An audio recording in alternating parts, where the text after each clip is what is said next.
General Vilas Boas publica mais uma nota golpista.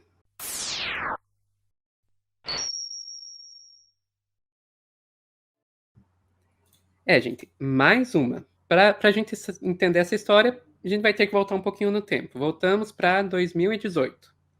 Eduardo Vilas Boas era comandante do Exército e nós estávamos tendo o julgamento do habeas corpus do Lula, que ia decidir não só a liberdade do Lula, mas também se ele ia poder concorrer nas eleições, né? Eleições essas que, diga-se de passagem, sempre bom lembrar, as pesquisas de intenção de voto na época indicavam que Lula estava em vantagem em relação ao Bolsonaro. Sempre bom lembrar disso. No dia anterior ao julgamento do habeas corpus do Lula, o general Vilas Boas foi lá no Twitter, Rede das Tretas, e tweetou isso aqui. Então temos aí na tela. General Vilas Boas. Nessa situação que vive o Brasil, resta perguntar às instituições e ao povo quem realmente está pensando no bem do país e das gerações futuras, e quem está preocupado apenas com interesses pessoais. Asseguro à nação que o Exército Brasileiro julga compartilhar o anseio de todos os cidadãos de bem, de repúdio à impunidade e de respeito à Constituição, à paz social e à democracia, bem como se mantém atento às suas missões institucionais. Se isso aí soa como uma ameaça, é porque era, né? Era uma ameaça. E isso aqui é uma coisa que eu, às vezes, tenho a impressão que as pessoas não têm noção da importância disso. Imagina, vamos pegar aí, fazer um distanciamento artificial. Imagina que a gente está falando de um país distante daqui, e daí, de repente, eu conto para você que tem um candidato à presidência que foi condenado, que foi preso de maneira inconstitucional, e eu posso falar que foi inconstitucional porque o próprio STF julgou como inconstitucional a prisão mais tarde. E daí você tem o julgamento que pode libertar ele, e um general faz uma ameaça no dia anterior a... Um general não, um comandante do exército faz uma ameaça no dia anterior ao julgamento. Eu acho que a maioria das pessoas concordaria que não é exatamente a democracia mais saudável. Mas, enfim, foi o que aconteceu. Agora, se a maioria das pessoas, pelo menos na minha opinião, parece não ter noção da importância disso, sabe quem tem noção da importância disso? O Bolsonaro. Comandante Vilas Boas, o que nós já conversamos morrerá entre nós. O senhor é um dos responsáveis por estar aqui. Muito obrigado mais uma vez. Isso aí foi um evento da posse do novo ministro da Defesa em 2019, e vocês ouviram aí na voz do próprio Bolsonaro.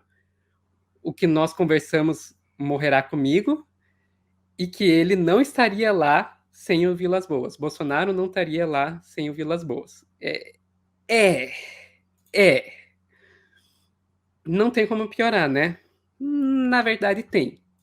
Avançamos. Sempre tem. No Brasil, sempre tem. Gente, infelizmente o Tiririca mentiu pra gente, tá? Pior do que tá, fica assim. Então, pulamos para 2021, aqui do Estadão. Em livro, Vilas Boas diz que tweet na véspera de julgamento de Lula foi planejado com um alto comando. Um dia antes da corte julgar um habeas corpus do ex-presidente, o chefe militar postou que a força compartilhava o anseio de todos os cidadãos de bem. Então, se fosse só o comandante do exército, já era ruim. Se isso foi discutido com alto comando, fica pior ainda. E, para ficar pior ainda, só se tivesse gente do governo Bolsonaro envolvida, né? Pois é, tinha. No texto. Além do tweet em si, o general contou no livro que implantou no exército uma nova estratégia de comunicação. O objetivo era normalizar posições políticas à força. Aspas, estabeleci como meta que o exército voltasse a ser ouvido com naturalidade. Teríamos de romper um patrulhamento que agia toda vez que um militar se pronunciava, rotulando de imediato como quebra de disciplina ou ameaça de golpe. Esse planejamento se deu com General Rego Barros, que era chefe do Centro de Comunicação Social do Exército e depois foi porta-voz do governo Jair Bolsonaro. Deixou o cargo em outubro de 2020, depois de ter suas funções esvaziadas, e tornou-se crítico do governo. Tá, ele se tornou crítico do governo, mas vocês viram, teve gente que mais tarde foi fazer parte do governo Bolsonaro envolvida nesse tweet aí. Tá, tudo isso foi para estabelecer um histórico e para a gente saber quem era o Vilas Boas. Agora a gente chega no presente. Ontem aconteceu o general Vilas Boas deu o ar das graças de volta. Como?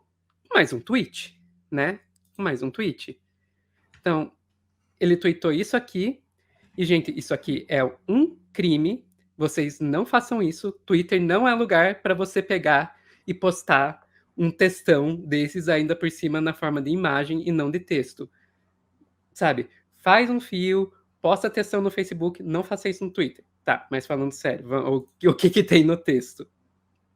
Aí vamos pegar só alguns trechos, não vamos ver tudo. As 2 semanas que encerraram foram marcadas por eventos significativos. A população segue aglomerada junto às portas dos quartéis pedindo socorro às Forças Armadas. Com incrível persistência, mas com ânimo absolutamente pacífico, pessoas de todas as idades, identificadas com o verde e o amarelo que orgulhosamente ostentam, protestam contra os atentados à democracia, à independência dos poderes, ameaças à liberdade e as dúvidas sobre o processo eleitoral.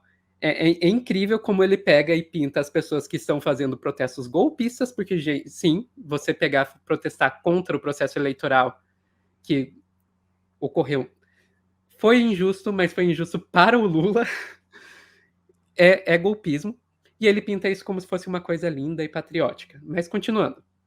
O inusitado diante dos movimentos foi produzido pela indiferença da grande imprensa. Talvez nossos jornalistas acreditem que, ignorando a movimentação de milhões de pessoas, elas desaparecerão. Milhões ontem.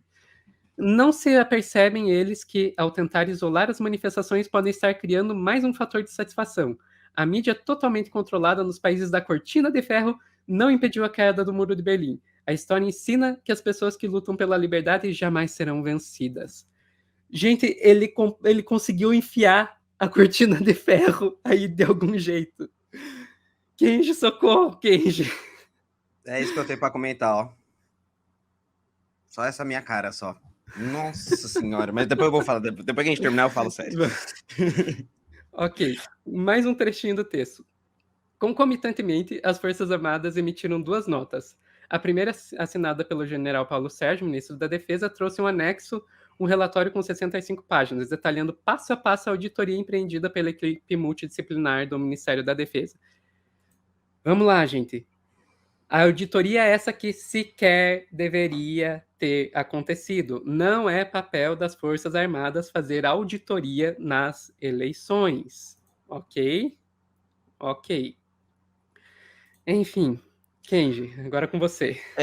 Eu fico com muita vontade de falar assim, tá bom, vovô, vai pra cama, vai, vovô, já entendi, já todos esses vovô aí da turma dos anos 70 da AMAN que tá causando, mas a verdade é que para mim tem ficado cada vez mais claro essa ideia de que Bolsonaro, de fato, é uma peça que em algum momento se encaixou nesses militares, e quem está por trás mesmo dessas ações e agindo cada vez mais às claras é o alto comando do Exército, que fez parte ali de 2015 até 2020. São as mesmas pessoas que, desde o governo Temer, os mesmos generais.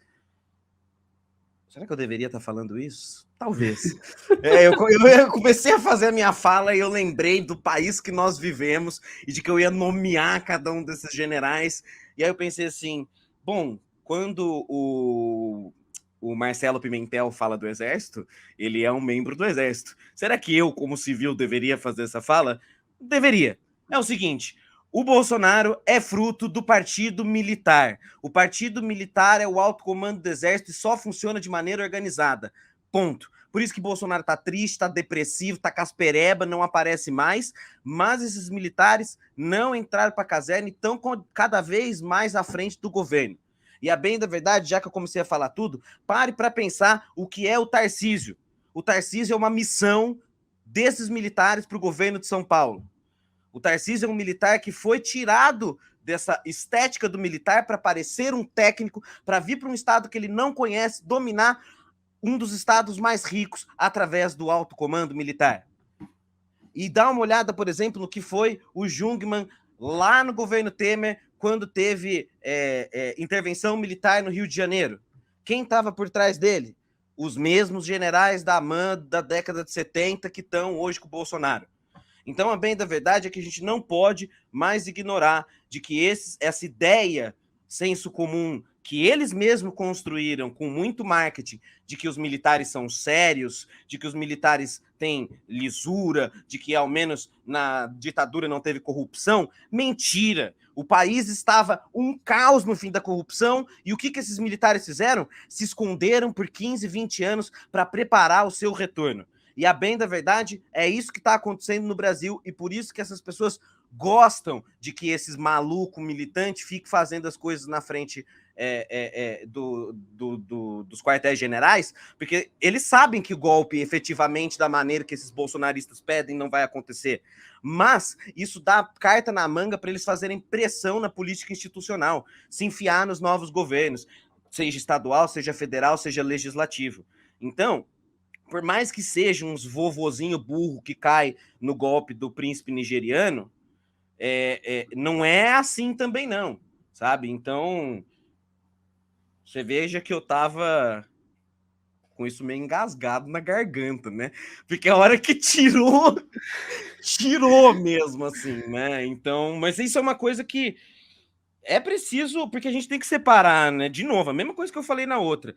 Tem os psicologicamente afetados, tem os burros e tem os fascistas organizados e que vêm de dentro das instituições. E aí a gente só vai conseguir ter uma leitura mais transparente do que acontece se a gente fizer essa separação dessas três pessoas. E esse alto comando, vou repetir, né? Acho que agora uma vez já deu, senão eles vão ficar bravos. General Heleno, um beijo. Eu sei que você está aqui agora assistindo isso para vir monitorar, então, ó, é nóis. Oi, Abin! Oi, Abin! Olá! Enfim, Kenji pistolando é meu novo espírito animal. Às vezes acontece. Às vezes acontece.